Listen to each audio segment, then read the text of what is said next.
prophets. I have come not to abolish, but to fulfill.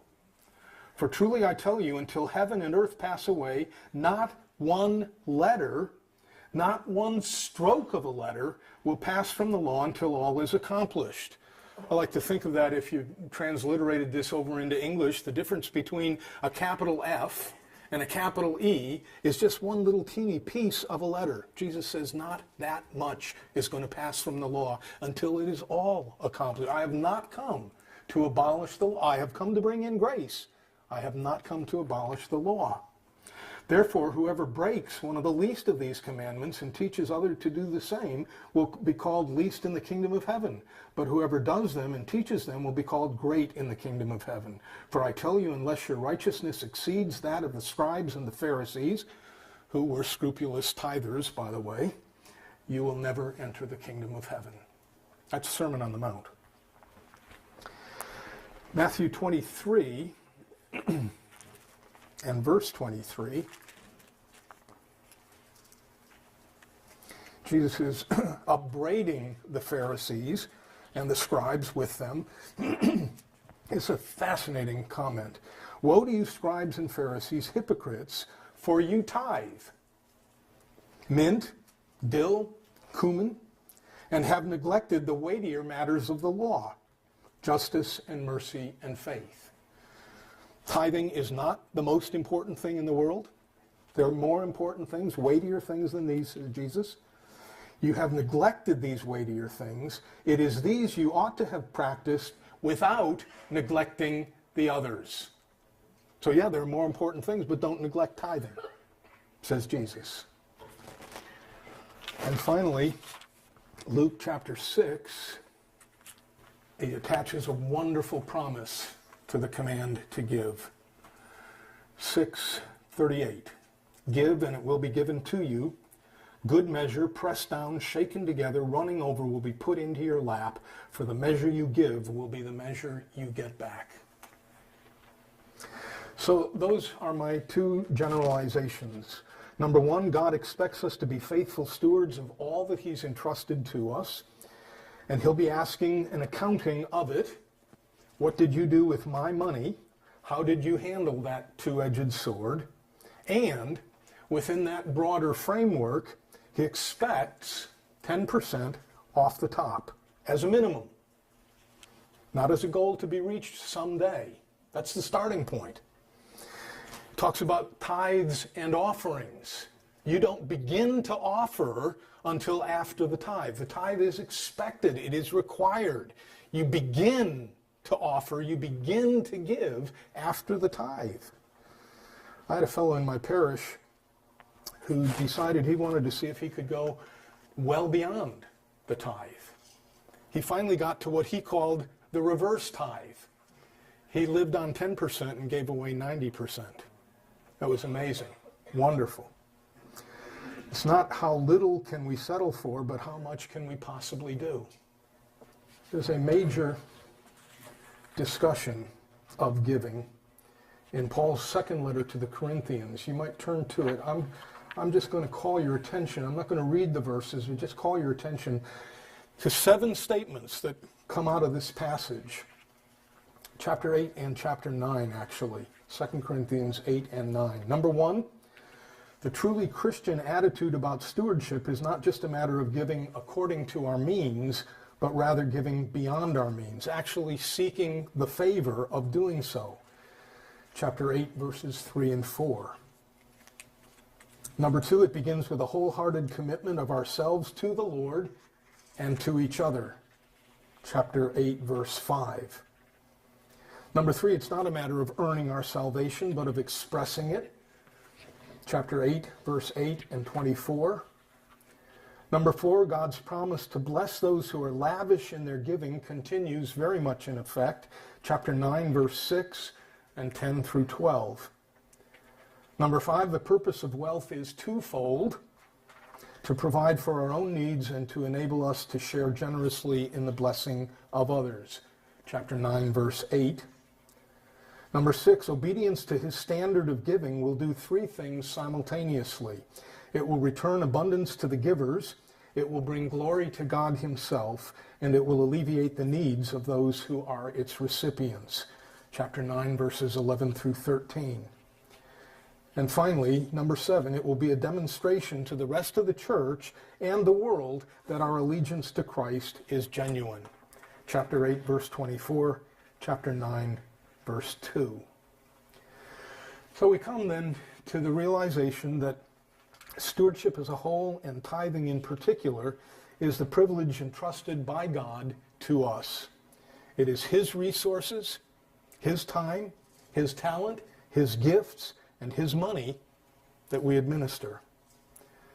We have to say with David, yours, O Lord, is the greatness and the power, the glory, the victory, and the majesty, for all that is in the heavens and the earth is yours. Yours is the kingdom, O Lord, and you are exalted as head above all.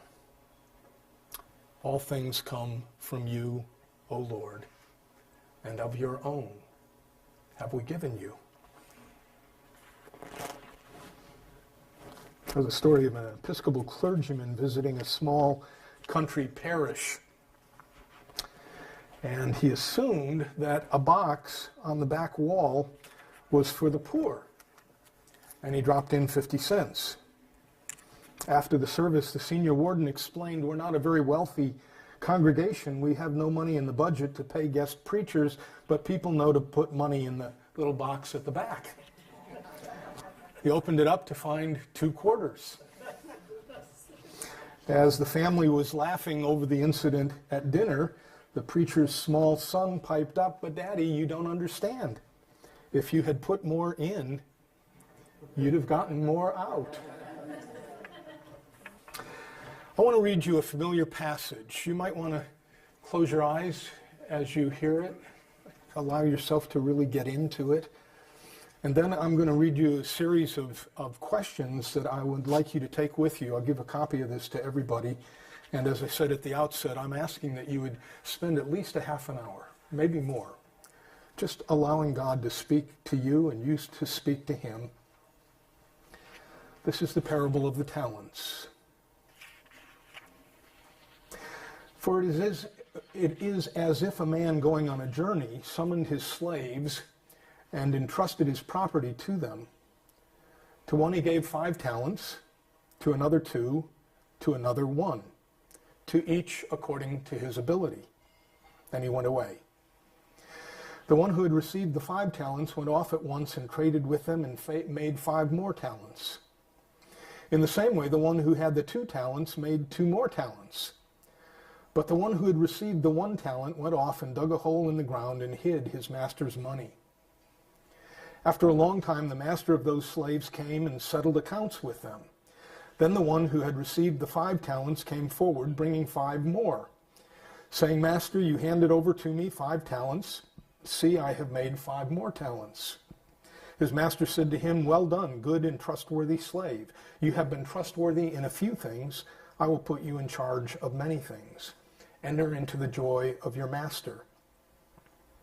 The one with the 2 talents also came forward, saying, Master, you handed over to me 2 talents.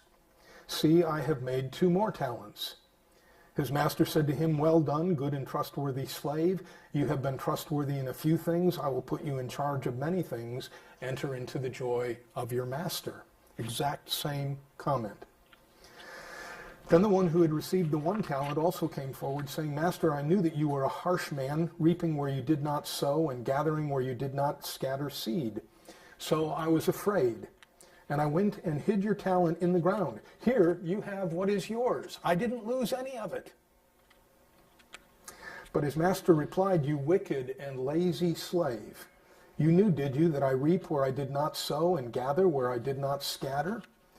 Then you ought to have invested my money with the bankers, and on my return I would have received what was my own with interest.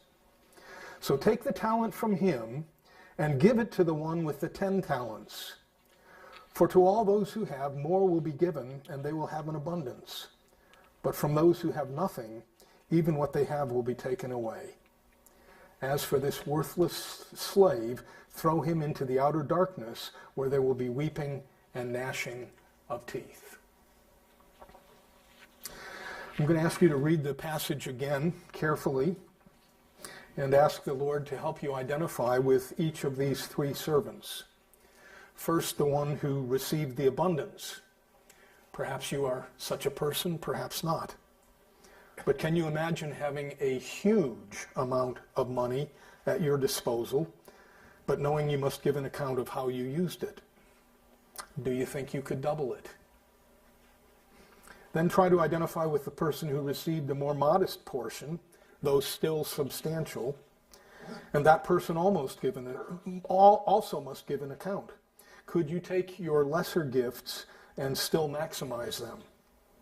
Finally, try to identify with the person who received the minimum and was so afraid of losing it. How could that one face the master when the accounting is due? 5 sets of questions. Take a personal inventory. What are your 3 or 4 most significant talents? It's a play on words. What do other people, especially other Christians, notice and confirm about you? Have you ever had someone say, when you do that, whatever that is, when you do that, it blesses me? How are you using your talents for God and for blessing others? Are you developing and maximizing your talents? Why or why not? If not, is it too late for you to do something to develop and maximize your talents so you can bless God and others with them? Number 2, it's a happy coincidence that talent has 2 meanings. In the New Testament, it was a monetary unit roughly equal to 6,000 drachmas, in other words, greater than 16 years' wages for a laborer. 5 talents, then, is more money than most people would earn in a lifetime. As you look back across your lifetime, and as you will one day discuss it with the Lord, how have you spent and invested your, quote-unquote, in reality his, money? If you and he were to look over your checkbook records together, what do you think he might say about your priorities? Are there any changes that you need to implement in moving forward? 3, this is one of the many passages in Scripture that teach that the reward for faithful service is not a happy retirement, but expanded responsibility. As you think about your future, what do you imagine you might be doing 5, 10, or 15 years from now? If the Lord grants you to live that long, and if you could be doing anything you wish, what would it be? Are there things you need to be doing now to ensure that such hopes and aspirations might be realized? Number 4, if you were to stand before holy God this very night, which of your accomplishments do you think he would be most likely to commend? Which failures would you find most embarrassing? For what things in your life do you need to ask help? And number 5, I already referred to Zacchaeus, the little tax collector. When he met and was befriended by Jesus, his response was to give half of his possessions to the poor and to repay anyone he had defrauded 4 times over. Is there anyone with whom you need to make amends financially or otherwise? Are there any changes you need to make in the way you spend his money? I'm not going to put anybody on the spot. If the Lord has something powerful to say to you tonight, and if you'd care to share it, I'd love to have you do so. This could be a life-changing moment for you.